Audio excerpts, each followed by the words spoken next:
Hello Internet, Micah here, and today I'm here to talk to you about, give me a second, that's better.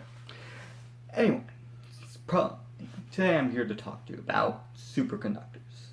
Now, it'd be boring for me to just stand here and talk to you about them, so let's use the power of adding magic to show you how they work. So let's get to that.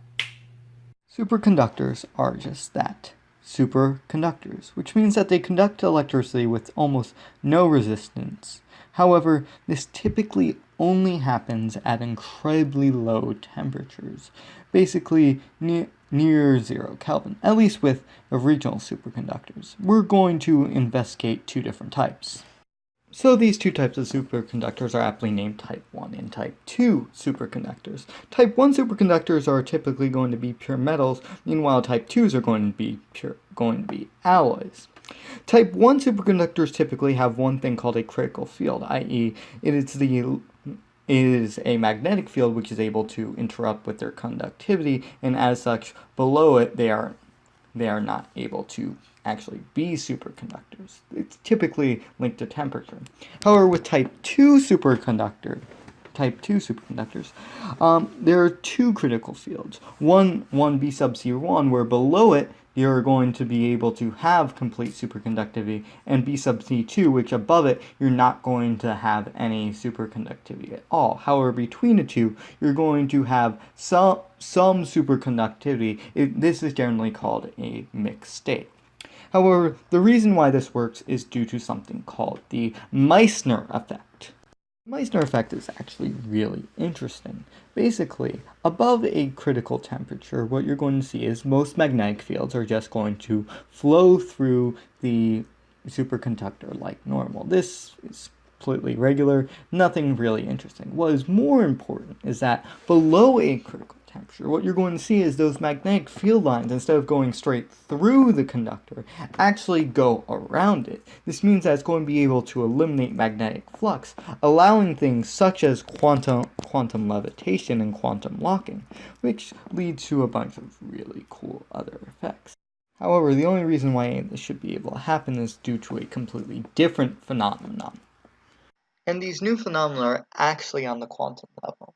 Basically, what happens is that when you have electrons in large fields of protons, one electron tends to pull the protons closer to each other, which actually creates a positive charge center, which attracts another electron towards that.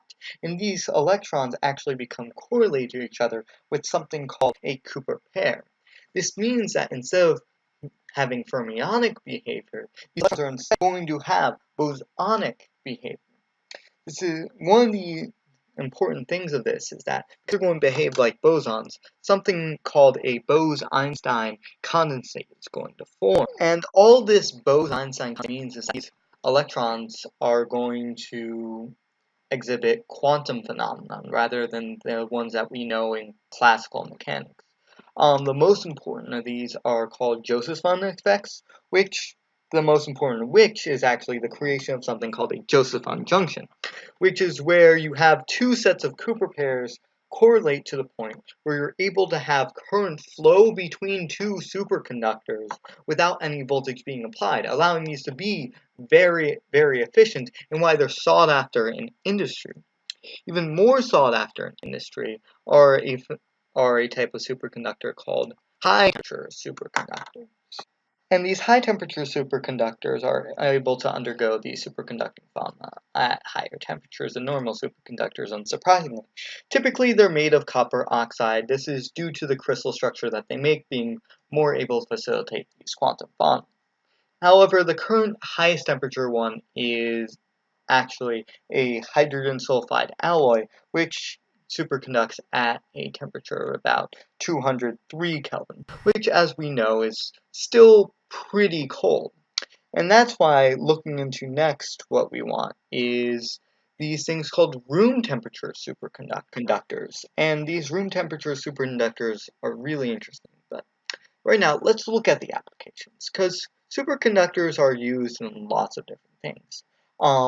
One example is electronics, because you're able to make like really fast circuit boards with low resistance, and they're typically tried to use in like quantum computing. Of course, this requires them still being pretty cold.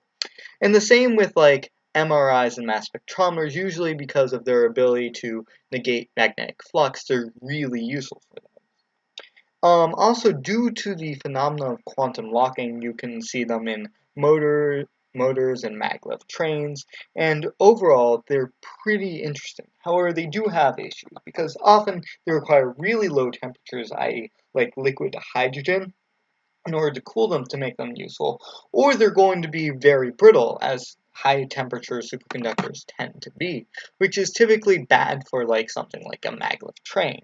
However, they do offer us a good view into the future. Anyway, that's all the time I have for you today. Please remember to like, comment, and subscribe.